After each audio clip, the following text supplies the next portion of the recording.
Hi everybody, welcome to After Effects Text. Today we're going to learn how to add text to our After Effects projects. Now you may wonder, why do I want to use After Effects to add text to my projects when I can do that in Premiere Pro? Well, After Effects has a powerful text editor. It has many built-in special effects that you can easily add to your text, as well as the option to add 3D. I'm going to show you how to set type in this video, and the next video we'll talk about animating type, and the third video will show you how to make your type 3D.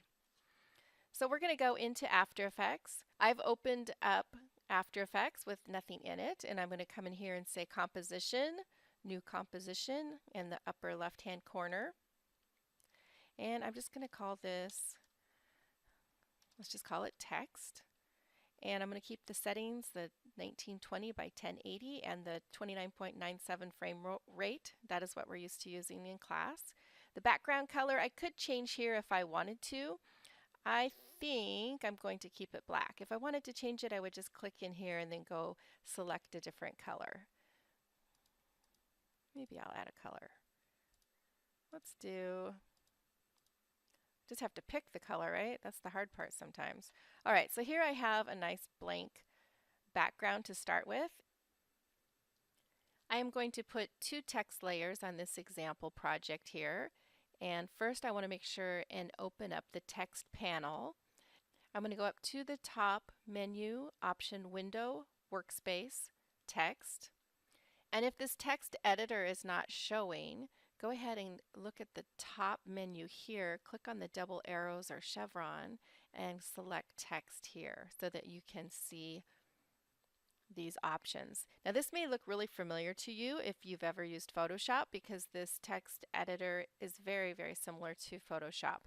To get our first text layer on, I'm going to click on this T up here in the top menu. If I hover over any of these tools, they'll tell me what they do. This is the horizontal type tool, and just like any of the Adobe products, if you see a little bitty triangle in the corner, if you click on that, you'll know that there's other options underneath there. So there's also a vertical type tool. So all of these tools with the little triangle, there's additional tools under there. All right, so we're going to go to this T tool, and then I'm going to click on my background where I want to have my text. I'm going to type my portfolio. I'm going to get this Move tool in my Tools option, and the shortcut for that is V. If I hover over this, the letter that's in parentheses would be the shortcut to get to that tool, so I don't have to go all the way over with my mouse and click on it. I can just hit V on the keyboard.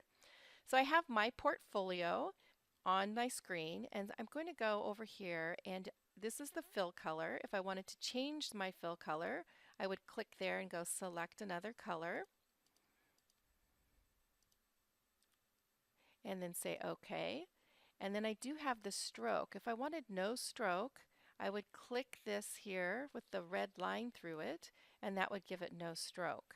I'm actually going to add a stroke. I'm going to double click, and I'm going to pick a bright color here and say OK. And I can adjust how large that stroke is down here with these, kind of looks like a little hamburger, the three lines. I'll hover underneath that number, and I can make that stroke a little bigger if I'd like, until I'm happy with it. You could also type in a number, just click on it and type it in, but I always enjoy using that scrubbing when I'm just kind of playing and finding out what I think looks the best. At the top here, your top option, if you hover here, it'll tell you what this is. It's a set the font family.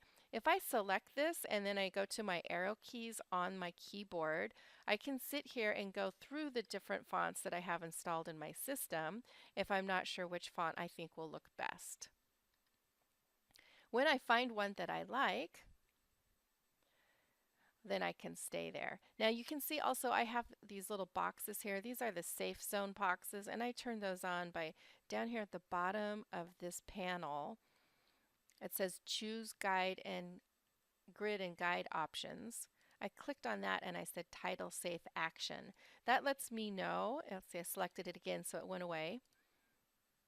That lets me know on different sized monitors or devices what might get cut off. So I'm going to move this over. about right here, and I think that'll work for me. Now what's also really nice is if I go in here and go back to my T tool, because I was still on the move tool, if I select just one letter, I could go in here and get real crazy and change the different colors. So I could have this be like multicolored craziness for fun if I wanted to show how playful I was, if that's the type of company I was applying for and I wanted them to see my playful side. This might be something I might want to do, is go in here and change these outlines, maybe the colors. So you've got a lot of flexibility here on what you can do. I was clicking outside of the box, and so it's giving me that little warning that I can't do that. I needed to say OK first or hit the enter key on my keyboard. All right, I'll change one more here for some fun. Let's see what color. Let's go to a lighter blue maybe. No, that doesn't really show up. Oh, I could try white. I didn't do white.